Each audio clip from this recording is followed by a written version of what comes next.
"Please," she said, her voice broken from the cold. "My daughter has a fever. I have no other choice." 10 minutes before that, the outdoor temperature dropped to -15 degrees. Ruby's fever was 39.4 degrees. Only 3 layers of clothes and a mother's arms kept the little girl warm. The car had stalled in the middle of the road. Not enough phone signal to call for rescue. Not enough light to see the path clearly. But enough light, from a window frame far away on the mountain, for Naomi to know which direction she must walk towards. Naomi Brooks, 32 years old, a single mother, knew well the danger when knocking on a stranger's door in the middle of the night. Even so, exactly at 10 o'clock at night, amidst the most severe blizzard of the winter, she still walked to the steps of that house and raised her hand to knock on the door. The person opening the door was Derek Holloway, 52 years old, a billionaire, owning a real estate corporation worth over $3 billion, alone hiding from the remorse about his mother who had passed away 2 years ago. 2 strangers, a knock on the door, and a night about to force both to face the things they had avoided for too long. The fire in the fireplace crackled, but the room was still cold in a different way, a cold that did not come from the temperature. Derek Holloway sat in an old armchair, holding a cup of tea that had long gone cold, which he had forgotten to drink. His company, Holloway Residential Group, owned 46 apartment complexes across 12 states, but tonight, not a single employee knew where he was. Out there, the snow fell heavily, blanketing Birchwood Lane in white, blanketing the wooden fence his father had built decades ago. This was the house of Laverne, his mother, tucked away in the town of Ashford Hollow. Every year, right at this time, Derek would leave the city office, leave the board meetings, return here to sit alone in the dark, trying not to think about the last call that he did not answer. 2 years ago, Laverne called him while he was in a meeting he now could not remember a single detail of. He glanced at the phone screen, saw his mother's name, then told himself he would call back later. 3 hours later, his cousin delivered the news that Laverne had suffered a stroke at home, alone, with no one by her side. She passed away before the ambulance could arrive. Derek had used money to hire the best nurses to care for his mother, but was rarely actually by her side. He sent money instead of sending time, believing that the affluence he brought was enough. Only when she was no longer there did he understand that no service could replace an afternoon sitting next to his mother, holding her hand, listening to her tell stories. The radio warned this was the strongest storm in 8 years. The snow was up to 60 centimeters thick. The temperature dropped below -15 degrees. Derek planned to stay for 3 days, alone, the only pause in the year he allowed himself, even though it was still just a form of escape. At the same time, about 4 miles from the mountain cabin, Naomi Brooks was struggling with a completely different panic. The central heating system at Pine Ridge Apartments had broken 3 days ago, and exactly tonight, Ruby's fever spiked to 39.4 degrees. Naomi had called the complex manager, Master Roy Tuttle, 5 times in 2 weeks, only receiving empty promises. She could not wait any longer, wrapped Ruby in 3 layers of clothes, placed her child in the back seat, drove heading towards her sister Yvonne's house in Cedarville. Less than 15 minutes later, the wheels slipped on the thin layer of ice under the snow. The car swerved, crashed into a snowbank, then completely stalled. Naomi tried to start the engine again many times, her hands shaking from the cold and from fear, but the engine only whined weakly, then went silent. The phone had no signal. Ruby, in the back seat, started crying softly because of the heat and discomfort. Naomi sat still for a few seconds, her heart beating rapidly. Staying in the car in the sub-zero cold was not an option. She carried Ruby out of the seat, wrapped her child tightly in the spare blanket, then stepped out of the car, venturing into the thick snow whipping across her face. Each footstep sank deep almost to her knees, but she only knew she had to walk, had to find a place with light. Then, amidst the blinding white, she saw it, a warm yellow spot of light in the distance, radiating from the window of a small wooden cabin. Naomi no longer had time to consider whether knocking on a stranger's door was safe or not. Ruby in her arms was burning hot, her breathing rapid. She stumbled forward, almost collapsing at the steps, then raised her hand to knock on the door. Inside the house, Derek had just closed his eyes, intending to take a nap in the sound of the burning fire, when there was a noise. Initially, he thought it was the wind, but it repeated, more urgent, more distinct. Someone was knocking on the door. Derek stood up abruptly, his heart beating abnormally fast. In the middle of a storm like this, in the middle of a mountain road where people rarely pass by, a knock on the door at 10 o'clock at night could not be a normal occurrence. He stepped forward, pulled the window curtain open a small crack. Outside, under the sallow porch light piercing through the thick snow, a woman stood shivering, her arms tightly holding a child wrapped in a thick coat layer. Her face was pale, her lips purple from the cold, but her eyes did not look threatening. There was only exhaustion and a very real fear. "Please," she said, her voice shaking from the cold, "my daughter has a fever. My car stalled out there. I saw your house lights." Derek did not waste a second of hesitation.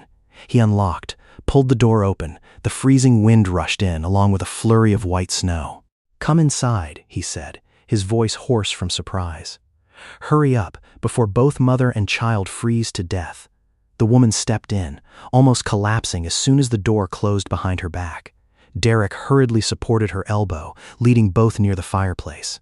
The baby in her arms moaned softly, her face flushed red, her eyes squeezed shut, her breathing rapid and shallow. "What is her name?" Derek asked, kneeling down beside them, reaching out to gently touch the child's forehead. "Burning hot." "Ruby," the woman replied, her voice still shaking. "My child's name is Ruby, 6 years old. We walked nearly a mile before seeing your house lights." "What is your name?" he continued asking, his voice softening. "Naomi," she said. "Naomi Brooks. I am truly sorry for bothering you in the middle of the night like this, but I did not know what else to do." Derek shook his head, stood up to fetch blankets from the bedroom. "You have nothing to apologize for. Sit near the fire, both mother and child. I will boil some warm water." He returned with a thick woolen blanket, draped it over Naomi's shoulders first, then carefully laid another layer over Ruby. In the flickering firelight, he watched the way this woman, despite being exhausted and freezing cold, still did not take her eyes off her daughter for a single second, her hand continuously stroking her child's hair gently, her mouth whispering soft words of reassurance. There was something in that scene that made Derek's chest tighten, even though he had not yet managed to name what that feeling was. He only knew that tonight, the house that had been silent for the past 2 years suddenly had the sound of people, had warmth, and had something he had lost a long time ago, quietly returning. That night dragged on as if it had no end point. Ruby's fever did not go down, but even increased around midnight, making the child moan and toss continuously on the sofa cushion.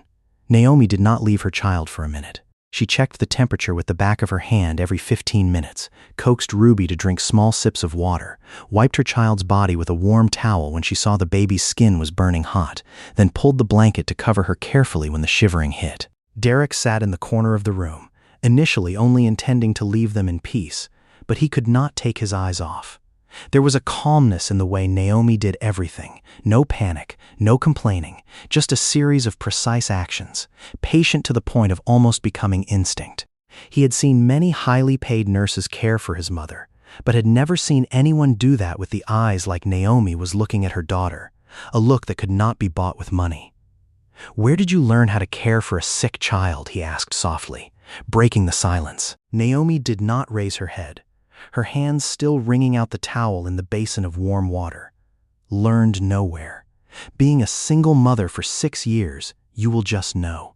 There is no one else to call in the middle of the night, so one must learn how to handle everything by oneself." "What do you do for a living?" he continued asking. "I drive a school bus for the Ashford Hollow Elementary District for 6 years now. Morning picking up one route, afternoon one route. In the evening, I take in clothes, alterations at home, sewing, adjusting pant and shirt hems for a few laundromats in town. About 15, 16 hours a week, depending on the season." She said that in a nonchalant voice, with no lack of confidence at all, also nothing showy, just a simple truth about her life. Derek nodded, feeling something twinge in his chest. He thought of his mother, who used to work in a garment factory for 20 years before he could afford to take her out of that job, put her in a bigger house. He used to think that was the biggest gift he could give his mother. Now looking at Naomi, he wondered whether what Laverne really needed was a bigger house, or simply an evening with her son sitting nearby. "And you?" Naomi asked back, looking directly at him for the first time since entering the house. What do you do that you are alone in a cabin in the middle of the mountain like this, on exactly the night of the biggest storm of winter? Derek stayed silent for a moment. He could lie, could hide some, as many people in his situation still do when meeting strangers. But there was something in Naomi's straightforwardness that made him not want to hide. "I am the chairman of a real estate company," he said. "Holloway Residential Group. We own 46 apartment complexes in 12 states, worth more than $3 billion. This is my mother's house. She passed away 2 years ago. Every year I come back here for a few days, alone, to avoid work." He waited for the familiar reaction, the change in the eyes of the person opposite when knowing they are sitting in front of a wealthy person. But Naomi only nodded lightly, then turned back to check her daughter's forehead. "Is that so?" she said, her voice not changing at all. "She must be very proud of you." That simple sentence made Derek pause. No one had ever said that to him, even in the most solemn memorial services, even the articles praising his career. He was not sure whether Laverne was proud or not, because throughout the last years of her life, she usually asked him a single question every time he visited fleetingly, then left, "Are you well, or just busy?" "I am not sure," he said, his voice lowering. "I was so busy that I did not hear her last call. At that time I was in a meeting." Naomi looked up at him, her eyes having true sympathy, not pity. "I understand that feeling is not pleasant," she said. "But you are here right now, aren't you? You opened the door for us, mother and child, in the middle of the storm night, despite not knowing us at all. Perhaps that is also a way to remember her." Derek did not answer right away. He stood up, went to boil more water, partly because he needed to do something, partly because he did not want Naomi to see his eyes were stinging. By nearly 3 in the morning, Ruby's fever finally subsided. The child sank into a deep sleep, her breathing more even. Naomi sat leaning her back against the legs of the sofa, exhausted but did not take her eyes off her child. "You should rest a bit," Derek said, handing her a cup of hot tea. "I will keep an eye out. If the child has anything unusual, I will call you right away." Naomi looked at him for a moment, as if considering, then nodded, taking the cup of tea. "Thank you," she said. "Not many people open the door for strangers in the middle of the night like this." "Not many people deserve to have the door closed on them," he replied, and for the first time that night, both smiled together, a tired but genuine smile, amidst the sound of the burning fire and the sound of the wind still howling out there. Naomi leaned her head back, her eyes closing for a moment, but did not truly sleep. She still heard the sound of Derek walking gently in the kitchen, checking the fireplace again to keep the heat stable throughout the night, and realized this man heading a giant corporation did not seem annoyed at all when having to do such trivial things with his own hands. Near morning, Derek sat down next to the window, looking at the snow screen still falling incessantly, thinking about the sentence Naomi said, "Perhaps that is also a way to remember her." He looked over at Ruby, who was sleeping soundly, the child's face having become rosy again, then looked at Naomi, who had stayed awake all night watching over her child without a single word of complaint. There was something in her steadfast presence that made him remember the image of his mother sitting by his bed those nights when he was still small and had a fever, before he had enough money to hire others to do that instead. Tonight, for the first time after a very long time, Derek did not feel lonely in this house. Morning arrived late, pale gray light filtering through the thick layer of clouds remaining after the storm.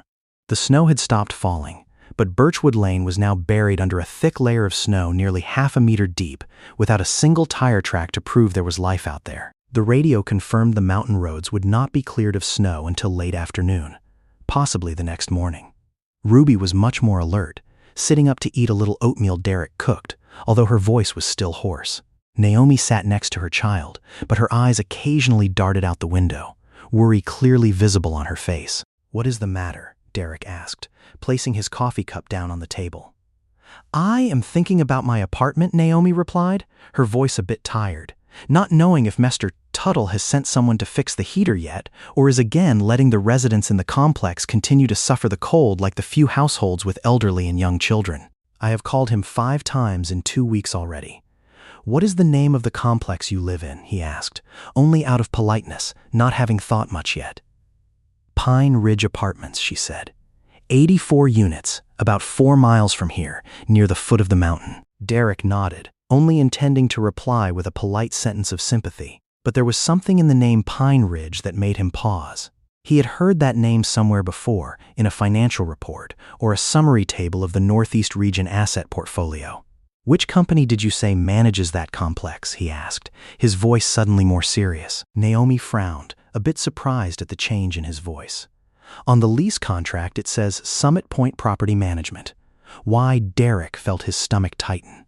Summit Point was one of dozens of subsidiaries under the umbrella of Holloway Residential Group, operating mid-range apartment complexes in rural areas. He did not directly manage each complex, but he was the final approver for all major budget strategies. "That is a subsidiary of my corporation," he said slowly, almost not believing the very words he just uttered. The room sank into silence for a moment. Naomi looked at him, not exactly angry, more like stunned. "You are saying the complex I live in, the complex that let my daughter catch a fever because of the cold, belongs to your own company." "I need to check again," Derek said, standing up, trying to keep his voice calm, even though his hands were already shaking. "I do not know the details about each complex, but if it is indeed Summit Point, I will find out right away." He stepped out to the porch, where the phone signal flickered but was enough to make a call. Inside the house, Naomi sat next to Ruby, her eyes following Derek's shadow through the mist-covered window frame. She did not hear clearly what he said, only saw his shoulders stiffen, his hands gripping the porch railing tightly. One part of her wanted to believe this was just a normal work call, but another part, the part that had learned from many years of raising her child alone, was always vigilant of any sudden changes in others. She spooned another spoonful of porridge for Ruby, silently reminding herself that no matter who this man is, the most important thing right now is still keeping her daughter safe. He dialed the number of Gerald Finch, the operations director of the Northeast region, the person in charge of all subsidiaries like Summit Point. "Gerald, I need to know right away the status of the heating system at Pine Ridge Apartments," he said, his voice hard as steel. Gerald took a moment to search for the information, then returned to the line, his voice somewhat cautious. "It is true that we did receive reports of a broken heating system there since the beginning of the week, Mr. Holloway. The maintenance team is overloaded. They prioritize handling according to the allocated budget." "What budget?" Derek growled. Gerald hesitated. "The 8% maintenance cost reduction program you approved 2 years ago, sir. Many areas had to delay repairs to ensure the quarterly budget. Pine Ridge is in the group being delayed this time." Derek stood frozen amidst the biting cold. 8%. A number on a presentation slide, now turning into children with high fevers in freezing apartments, and a woman having to risk her life walking in the middle of a blizzard to save her daughter. "Fix it immediately," he ordered, his voice leaving no room for hesitation.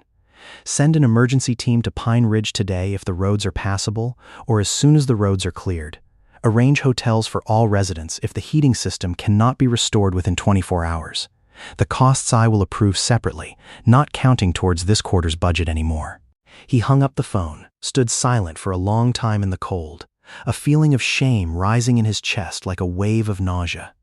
He had sat in this warm house, moved by the kindness of a woman, while the very system he built was the cause making her and her daughter suffer. He thought about the board meeting 2 years ago, where he listened to the presentation of the cost reduction program. The light applause when the quarterly profit was forecasted to increase by a few percent. He remembered he had nodded his approval almost immediately, not asking where that 8% would be cut from, who it would affect. To him at that time, it was just a number on the balance sheet, not a 6-year-old child shivering in her mother's arms. He did not yet know how to tell Naomi. In that moment, the shame made him choose to stay silent, at least not say it right away, stepping back into the house with a face trying to maintain a calm appearance. Naomi looked up when he stepped in, and even though he tried to hide it, she still realized something had changed on that face, a heaviness unlike the polite sympathy from before. Her instinct, the instinct that had many times saved her from untrustworthy people, told her that he was hiding something directly related to her and Ruby. She did not rush to ask, only quietly observed, waiting to see if he would choose to speak out or continue staying silent. Throughout that afternoon, Derek told Naomi that he had had someone check Pine Ridge and everything would be handled, but did not specify the details. He did not mention the 8% reduction program, did not mention the fact that he himself had signed to approve it 2 years ago. He told himself that was just internal information. But deep in his heart, he knew he was hiding, exactly like the way he had hidden from the pain about his mother for the past 2 years. In the evening, when Ruby had fallen sound asleep again, Naomi stepped out to the back porch to call her sister, Yvonne, to report the news that both mother and child were still safe. The phone signal was weak. She had to stand close to the office window where Derek was making a call to catch the signal. While waiting for Yvonne to pick up the phone, she accidentally heard Derek's voice echoing out from the slightly opened door crack. "Gerald, I need to know exactly the number. The 8% reduction program I approved that year. How many complexes had their maintenance delayed like Pine Ridge?" His voice sounded tense, urgent. "I want the full list before the weekend." Naomi stood dead silent. She heard every word clearly. I approved, not an anonymous decision from somewhere in the giant machine. The very man sitting in this house, the person who had hugged Ruby into his arms, the person who had made tea for her throughout last night, was the person who had signed his name on the decision that caused her house's heating system to be neglected.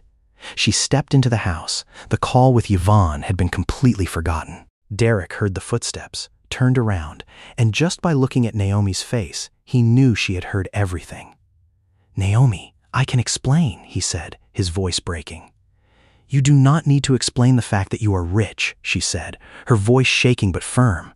"I do not care how much money you have. The thing I cannot accept is that throughout last night, you sat listening to me tell about how I had to beg Mr. Tuttle to fix the heater, about Ruby catching a fever because of the cold, and you had known right from the moment I said the name Pine Ridge that you yourself were involved. Yet you still let me continue telling, as if you were just a stranger listening just to be polite." "I did not know all the details immediately," Derek said. "I only knew it was a subsidiary when you mentioned Summit Point. The rest, I only knew after the call with Gerald." "But you still hid it," Naomi interrupted. "You chose to stay silent, just like the way many people with power still choose to stay silent when knowing they are wrong, because speaking out would lose face." Derek did not argue back. He realized Naomi was right about something even deeper than hiding. The problem was not just that he did not know the heating system was broken, but that he had built an entire machine that allowed the head person like him to not need to know the actual consequences of the financial decisions he made, where 8% was just a number, until it became a child with a high fever in the middle of a storm night. "You are right," he said, his voice dropping. "I have no excuse at all." Naomi turned her back, looking out the frozen window frame, trying to hold back the anger that was about to overflow. The thing that made her hurt was not Ruby, but the fact that this repeated the exact mold she was familiar with. People with the power to decide to change other people's lives, but had never lived in the consequences of that very decision. She had raised Ruby by herself for 6 years using the principle of not relying on anyone, not believing the empty promises of anyone standing above her. The next morning, the snowplow finally managed to open the mountain road. Derek offered to take Naomi and Ruby to wherever they needed, offered to arrange a better temporary apartment, offered to pay all medical expenses for Ruby. But Naomi shook her head. "I will return to Pine Ridge," she said, "along with my neighbors. If you want to fix your mistakes, then fix them for everyone there, not just me. I do not need a nicer apartment while Mrs. Odessa downstairs still has to cover herself with 3 layers of blankets because of the cold, or the Miller family with a newborn child still has to suffer the cold. If you are truly remorseful, let that change the way your company treats all residents, not just because I happened to knock on your door that night." Derek looked at her, and in Naomi's eyes, he did not see resentment, only saw an uncompromising straightforwardness, the thing that made him both ashamed and full of admiration. "I promise," he said.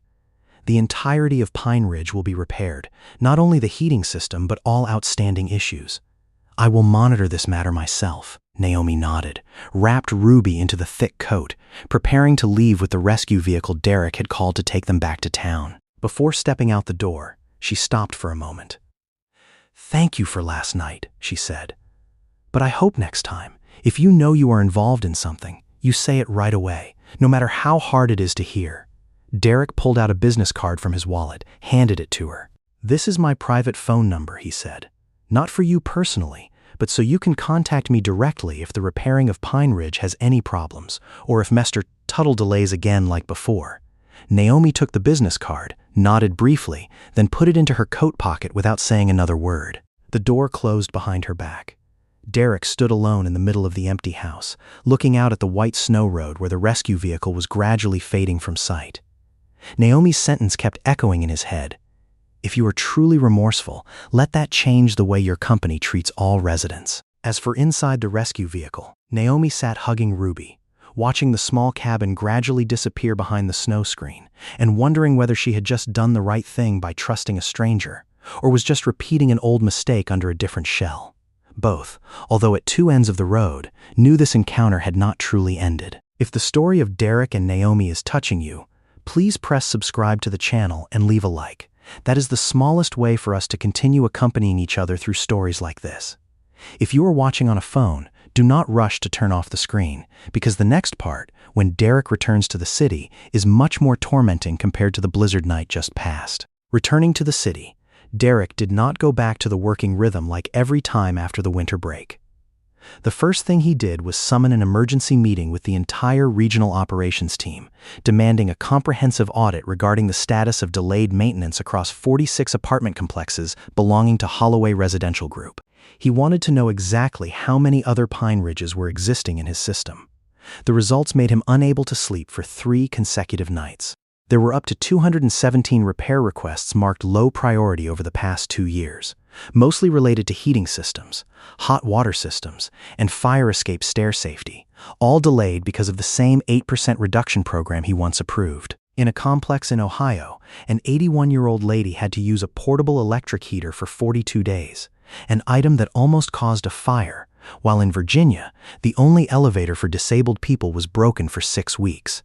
Derek called Gerald Finch into the office, closed the door. "Why did I not know these things?" he asked, his voice unable to hide the anger, even though he knew the majority of that anger was meant for himself. Gerald looked down, somewhat awkwardly. "Because our reporting system only brings aggregated numbers to your desk, Master Holloway. Occupancy rate, profit margin, operating cost per apartment. No one in the reporting chain thought that you needed to know the details of each specific case. That is the way the system is designed, so that big decisions are not encumbered by small details." That answer made Derek freeze. He realized the problem did not lie with Gerald, did not lie with any individual in the management chain. The problem lay in the very way he had designed the entire system. A system built to protect the person at the top from having to face the actual consequences of financial decisions, so that he could sign to approve a reduction number without ever having to see the faces of the affected people.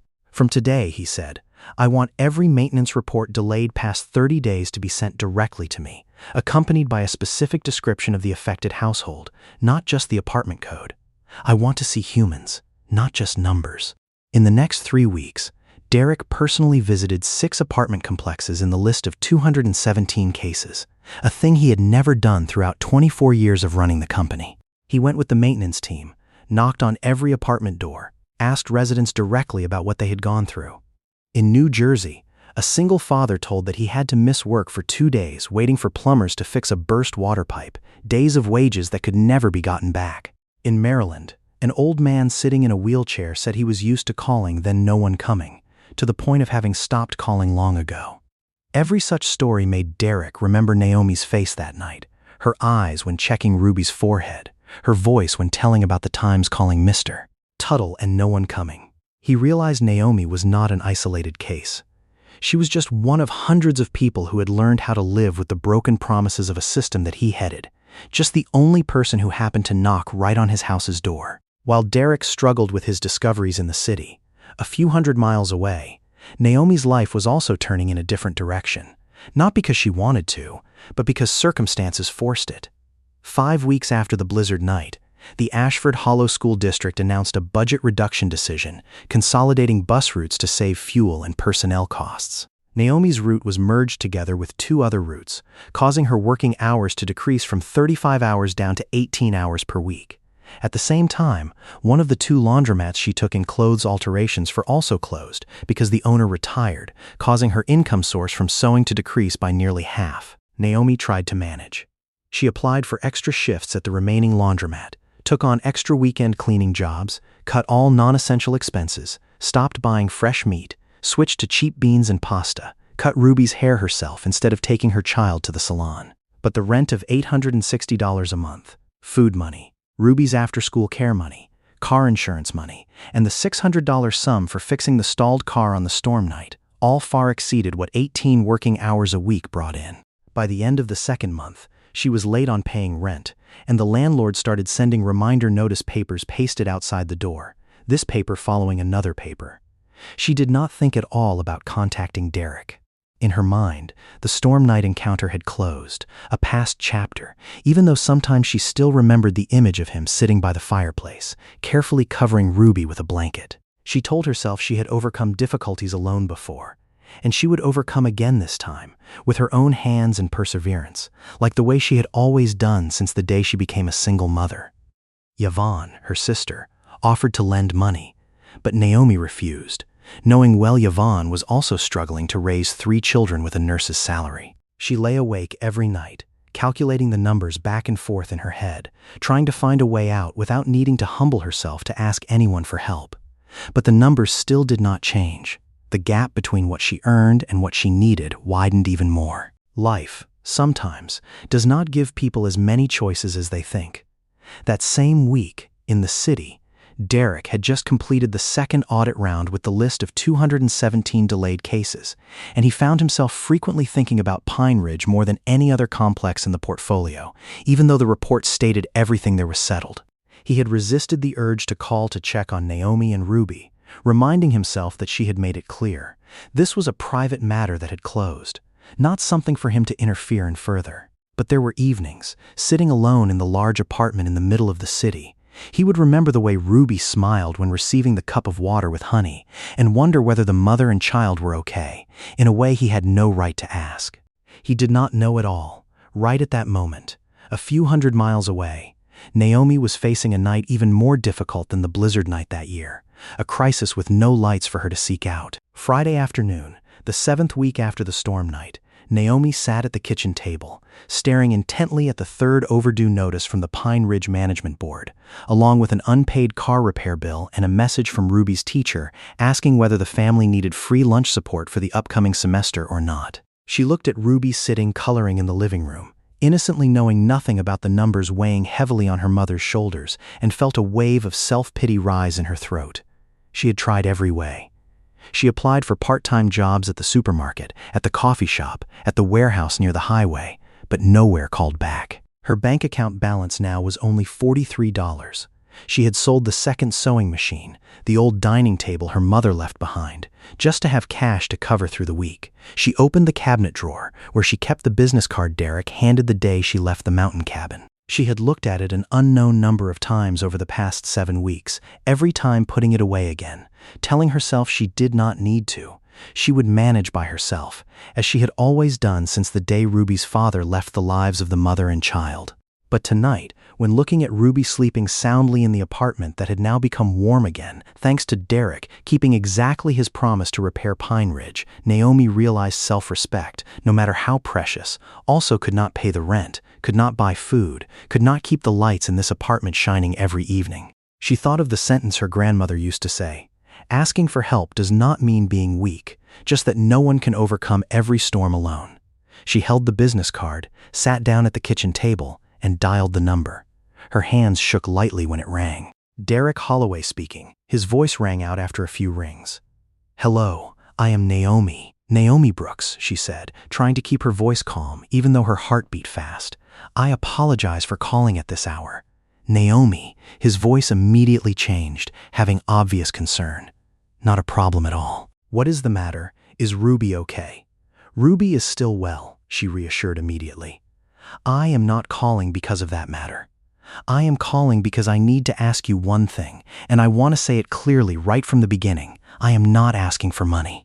I do not want you to give me any special support sums." "I am listening," he said, his voice serious.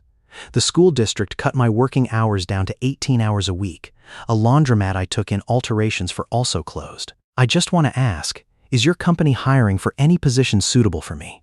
I will submit the application myself, interview myself, prove my capabilities myself. I do not need your favor. I only need an opportunity to compete fairly." The other end of the line was silent for a few seconds. Derek sat up straight in the office, placing his pen down on the table. "I understand what you are saying," he replied slowly. and I respect the way you request that. Let me check the open positions, and I will transfer your application into the exact normal recruitment process without any exceptions. You will have to interview, have to go through training, have to prove yourself worthy, just like every other candidate. That is what you want, right? That is correct, Naomi said, feeling a little bit more relieved, even though the worry was still there. That is exactly what I want. I will send you information about a position that might be suitable in the next few days, he said. It relates to coordinating resident activities, managing schedules, handling emergency situations. I think your school bus driving experience will be useful, but I will not tell that to human resources. They will evaluate your application themselves like every other candidate. Thank you, Naomi said, her voice suddenly choking up. I promise not to disappoint you if I am accepted. I do not doubt that, he replied. But remember, Naomi, if you do not pass the interview round or do not pass the probationary period, there will be no exceptions for you at all. I need you to clearly understand that before starting. That is exactly what I want to hear, she said.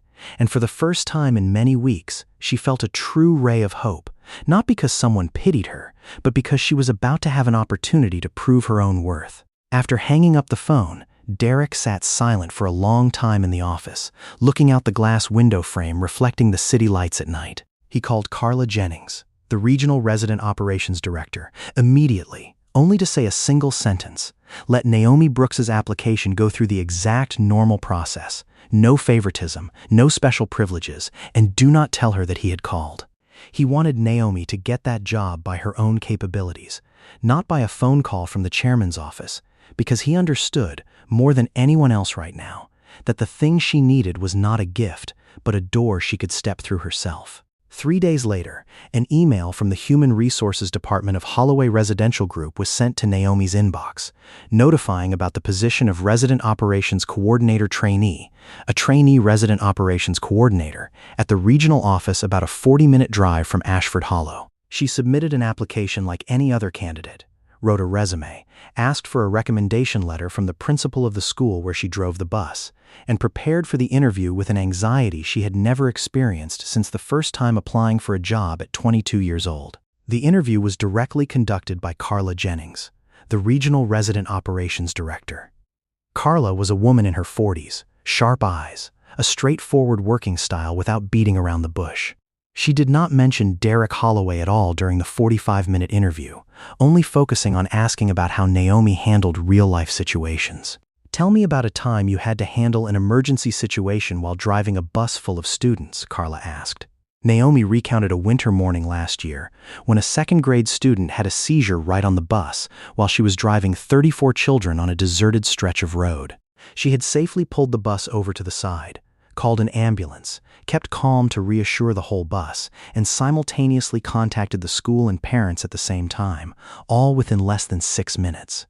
Carla nodded, writing something down in the file folder. You manage the schedule for 2 bus routes every day, right? How do you keep track of the time, stops, and the status of each student at the same time? Naomi explained the personal note system she built herself over the past 6 years. A small notebook recording the details of every stop, every student with special needs, every parent needing to be notified before the bus arrives late. She talked about having to remember exactly which house had elderly grandparents coming out to pick up their grandchildren slower, which house had disabled children needing extra time getting on and off the bus without needing to look at any complex software systems. Towards the end of the interview, Carla smiled for the first time. I interviewed dozens of people with management degrees for this position, but few have the ability to multitask and stay calm under pressure like you, Naomi. We will contact you this week. The thing Naomi did not know was that Derek had intentionally not asked Carla a single word about the interview results, even though he had repeated her name in his head throughout that whole week. He set a rule for himself: no inquiring, no interfering, no creating pressure forcing subordinates to choose her just because they knew he cared. Only when the official job offer letter was sent out did he know through the weekly recruitment report, and a feeling of relief rushed in even more distinctly than when he signed to approve multi-million-dollar deals. 1 week later, Naomi received the job offer letter, accompanied by 8 weeks of mandatory training before officially starting the position. She learned about the maintenance request management system, the resident complaint handling process, state-level tenancy laws, and how to use software to track the status of each apartment in the management portfolio. Many nights she sat studying until late after Ruby had slept, feeling overwhelmed by the amount of new knowledge, but she did not give up. There were evenings. She brought books and notebooks out to the kitchen table, sitting studying side by side with Ruby, the mother learning about tenancy laws, the child learning spelling, both occasionally reading aloud difficult words to each other. Ruby, though still small, seemed to understand her mother was trying for something great, and started proudly showing off to friends at school that her mother was about to work for a big company. Naomi had never told her child about the blizzard night, about Derek, about the connection behind this opportunity. Simply saying that her mother had tried and got accepted, that was enough to make Ruby admire her. In the second month of officially working, when she had gotten used to the system, Naomi began to notice a strange thing. She was assigned to handle complaint calls from residents at a cluster of apartment complexes in the neighboring district, and many residents complained about issues that had been marked handled in the system from many weeks ago. But when she called to verify directly, they said the issues remained intact. No one had ever come to fix them. She compiled a separate list, cross-referencing between what the system recorded and what the residents actually experienced. After 3 weeks of silently collecting, her list had up to 68 mismatched cases, requests stamped completed on paper but never carried out in real life. There was a case of another single mother, living alone with 2 small children, who had reported a broken water heater for 5 weeks, marked completed twice in the system. But the family still had to boil water with an electric kettle to bathe her children every evening. She recalled exactly her feeling that blizzard night, when calling Mr. Tuttle time and time again and no one came. And she understood right away, this was not an isolated case, but a systemic loophole, exactly like the thing Derek once discovered at Pine Ridge. The only difference was that this time, she was no longer a helpless resident standing outside looking in, but someone standing inside the machine with the right to speak up and document the truth through her very own work. She brought the list of 68 cases to meet Carla, mentally preparing herself for being considered an overly curious trainee employee, daring to ask questions beyond the scope of assigned work. But Carla, after looking through each piece of paper, only stayed silent for a long time, then said, "You should send this directly up to Mr. Holloway. He has demanded every delayed case be reported directly, and I think he needs to see exactly what you just showed me." The meeting took place at the central office of Holloway Residential Group, the first time Naomi and Derek met again since the night they parted on the mountain, almost 6 months ago. The glass meeting room looking out over the panoramic view of the city made Naomi feel small, but she still sat with her back straight, placing the file folder of 68 cases onto the table. "I do not come here in the capacity of the person who once knocked on your door," she said before Derek managed to speak. "I come in the capacity of an employee, reporting an issue I discovered in my work."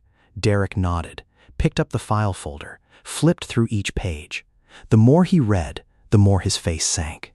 This was exactly the thing he feared when discovering the 217 delayed cases earlier in the year.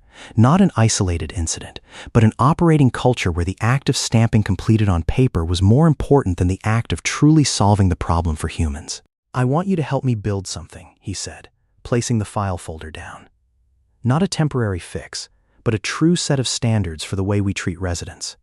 You are the only person I know who both understands the system from the inside and has stood on the other side of the door." In the next 3 months, Naomi and Derek, along with Carla and a small group consisting of regional managers, built up the thing they called the Resident Dignity Standard. Resident Dignity Standard. The set of standards clearly regulated that all essential repair requests related to heating, water, electricity, safety must be handled within 24 to 48 hours. Households having young children under 12 years old, elderly over 65 years old, or disabled people are prioritized to be handled first. Every request after being stamped completed must go through a recheck call with the residents themselves within 48 hours, not just relying on the report of the maintenance team. Information about the repair progress must be publicized transparently to residents through a simple online portal. And every apartment complex will have a resident council paid a worthy remuneration, having the right to direct access to the regional management board. Naomi was the person proposing the most important part, the clause about the resident council. "You cannot design solutions for the people whom you have never asked for their opinions," she said in a meeting. I used to be one of them. We do not need anyone to speak on our behalf about what we need. We need to be seated at the table, deciding together. Derek, the person who was once used to making decisions from the top down, learned how to listen in a completely new way. He started attending the resident council meetings at a few pilot complexes, sitting silently at the end of the room, taking notes, not interrupting, not justifying when being questioned about the years of delays previously. He learned how to look at each resident as a human being with a private story, not a renting unit bringing in monthly revenue. There was a meeting at the apartment complex in New Jersey, the place he once visited earlier in the year. An old man stood up, asking him directly why it had to take up to 2 years, and a girl accidentally knocking on his door for the company to be willing to change. Derek did not dodge that question. He admitted before the whole room that that was a failure of his own, not of any subordinate employee, and he committed to publicize the quarterly repair progress so residents could self-monitor without needing to wait for any other miracle to happen. As for her part, Naomi learned a different lesson. She realized the act of accepting this opportunity, the act of letting Derek transfer her application into a real position, did not at all reduce her dignity or capabilities, as long as she herself proved she was worthy of it every day. The difference between charity and opportunity, she understood, lies in who is the person holding the right to decide the final result, and in her case, that person is always herself. She no longer felt the need to prove herself worthy by rejecting all help, only needed to prove by the very work she did every day. The resident dignity standard was applied as a pilot at the first 8 apartment complexes, among which was Pine Ridge. Naomi personally came to attend the first resident council meeting there, meeting again Mrs. Odessa, the person who now no longer had to cover herself with 3 layers of blankets every evening, and the Miller family, whose small child now had babbled and known how to walk. Mrs. Odessa held Naomi's hand tightly, saying that this was the first time after many years of living at Pine Ridge she felt the management board truly listened to her and not just recorded then forgot. That evening, upon returning to the apartment, Naomi sat down next to Ruby, telling her child about the new job, about the way she was helping other families not have to go through a freezing night like the night the mother and child once went through. Ruby, now 7 years old, looked at her mother with eyes full of pride, asking whether she could draw a picture about her mother's work to bring to class or not. Naomi smiled, nodded, feeling her heart warm in a completely different way from the warmth of the fireplace, a warmth coming from the knowledge that the work she did every day truly had meaning to others. 9 months after the resident dignity standard was applied as a pilot, this standard had expanded to 32 apartment complexes in the entire Holloway residential group system. But that success came with a not small price. Average operating costs increased by 11% at the complexes applying the new standard, mainly due to hiring additional maintenance personnel, paying remuneration for the resident council, and investing in a transparent tracking system. Third-quarter profits decreased slightly compared to the board of directors' initial forecast. Thomas Whitfield, the representative of Whitfield Capital Partners, the second largest shareholder of the corporation, brought this issue out before the annual board of directors meeting. "We do not oppose caring for residents better," he said, his voice polite but cold and sharp, "but we need to ask whether this decision was made based on a reasonable business strategy or based on the personal emotions of the chairman after some private incident. And we also need to ask about the role of Ms. Naomi Brooks, who seems to have an unusual influence on high-level decisions, even though having only joined the company for less than a year. That saying spread quickly internally within the company, then leaked out to a few regional business newspapers. An article raised the question of whether Naomi was promoted unusually fast thanks to a personal relationship with Derek, even though the article did not have any specific evidence other than repeating the Blizzard Night story that someone in the company had revealed. A few colleagues started looking at Naomi with different eyes, whispering behind her back in the office corridor. Some even openly asked directly whether she had truly gone through the interview rounds like everyone else or not. Naomi did not reply to those murmurs, only continued working, carrying her performance evaluation score file folder, always ready for anyone wanting to verify. Derek, upon reading the article, immediately wanted to issue a public statement defending Naomi, affirming she was recruited entirely based on capabilities through the normal process. But when he called to announce that intention, Naomi stopped him. "Do not," she said, her voice resolute. If you speak up to defend me, people will believe even more that I need your protection, that I cannot stand firmly on my own. Let me speak for myself. This is my battle, not yours." Derek stayed silent for a moment, then realized she was right. This was exactly the lesson he was still learning throughout the past nearly 1 year. Helping does not mean deciding on behalf of others, even when the intention is good. Naomi wrote a long letter sent to the entire board of directors, not to justify, but to present data.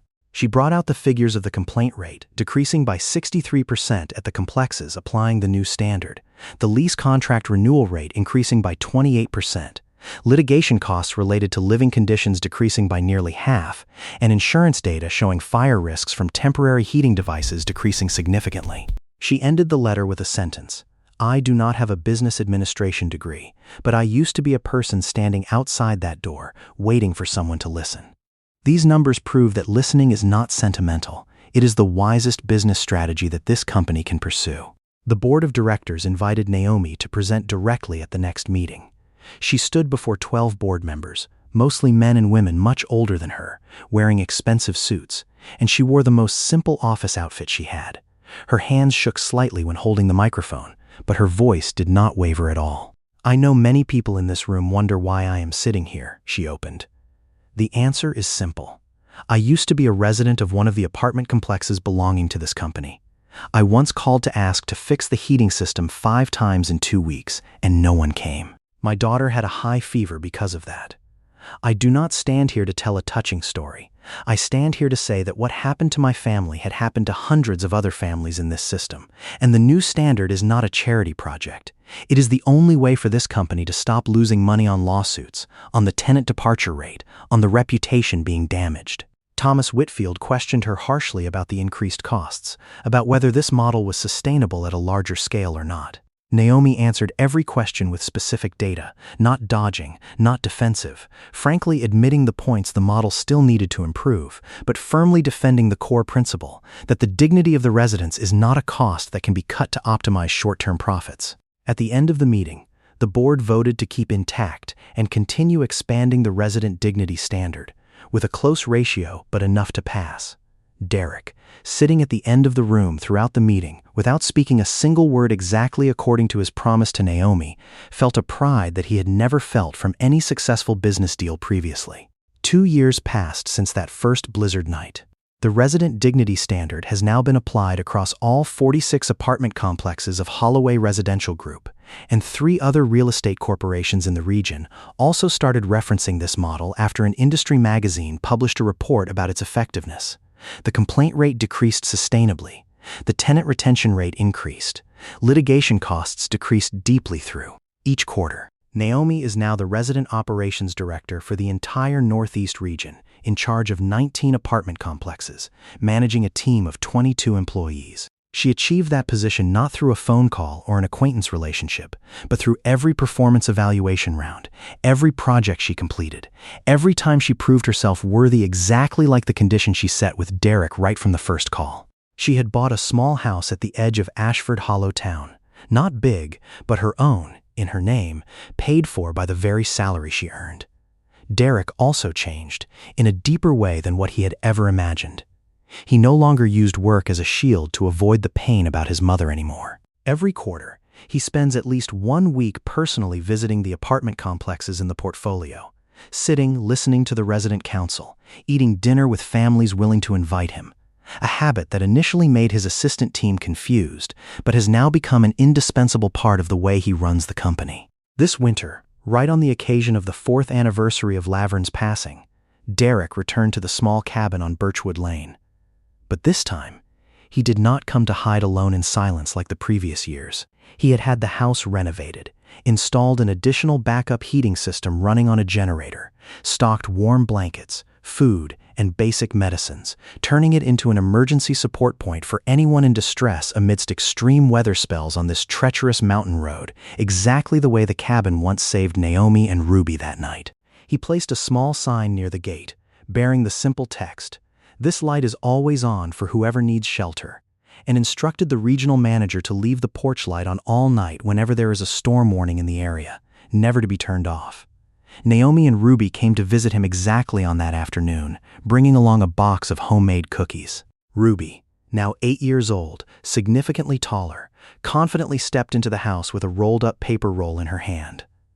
"I drew this for you," the little girl said, unrolling the paper roll on the kitchen table. That was a picture drawing Birchwood Lane covered in white snow in the evening, but different from the cold, lonely scene of that year. Ruby's picture showed many houses along the road, each house having a porch light shining brightly, arranged into a long row like stars falling to the ground, guiding the way for anyone lost in the middle of a blizzard to find the way back. "The teacher told me to draw about a place that makes me feel safe," Ruby explained, her voice full of pride. "I drew this road because now every house has a bright light, not just your house only." Derek held the picture with both hands, his throat choking up. He remembered the first night, when there was only a single porch light burning brightly amidst the vast darkness, and a woman carrying her daughter walking in the middle of a blizzard to find it. Now, that image had expanded into an entire road, an entire system, where human dignity no longer depended on which door they happened to knock correctly on. "Thank you," he said, his voice going hoarse. "I will hang it right here, the place everyone stepping in will see." He framed the picture, hung it next to the main door, right above the sign bearing the text about the light always on. That evening, when Naomi and Ruby had left, Derek sat back alone in the house. But this time, the silence was no longer heavy like 2 years ago. He looked out the window frame, saw the warm yellow porch light reflecting on the newly fallen snow layer, and thought about all the other doors, across all 46 apartment complexes, now also opening in a different way. Not with fear or doubt, but with the belief that someone, on the other side, will truly listen. Money can buy a new heating system, a more solid door, a sturdier roof. But it was the presence, the listening, and the decision to open the door in the middle of the storm night that year. That was the thing that lit up the long road ahead, for both a man who used to avoid his pain and a woman who used to only hope to be treated fairly. On the way driving home that evening, Naomi glanced at Ruby through the rearview mirror. The little girl was nodding off to sleep, her head leaning against the glass door, her hands still having a bit of sugar powder from the box of cookies brought along. Naomi thought about the past 2 years, about that blizzard night, about the first door opening for the mother and child amidst despair, and about all the other doors that had opened after that. Not because of pity, but because she had learned that reaching out a hand to receive help did not make her smaller at all. She recalled the feeling of sitting in the cold kitchen that year, her hand holding the business card, wondering whether she was losing her self-respect when asking for an opportunity. Now, after all the things she had built with her very own hands, she understood the thing her grandmother used to say was right: no one can overcome every storm alone. Arriving home, Naomi carried Ruby into the bedroom, covered her child with a blanket, stood looking at the little girl under the moon-shaped nightlight. 8 years of being a single mother had taught her many things, but the biggest lesson came from that very blizzard night, that a door opening at the right time can change not only one night, but an entire lifetime, not only of the person stepping in, but of the person opening the door as well. Thank you for going with Derek and Naomi on their journey. From the freezing blizzard night to the porch light shining throughout the 2 years after that. The story you just heard is fictional.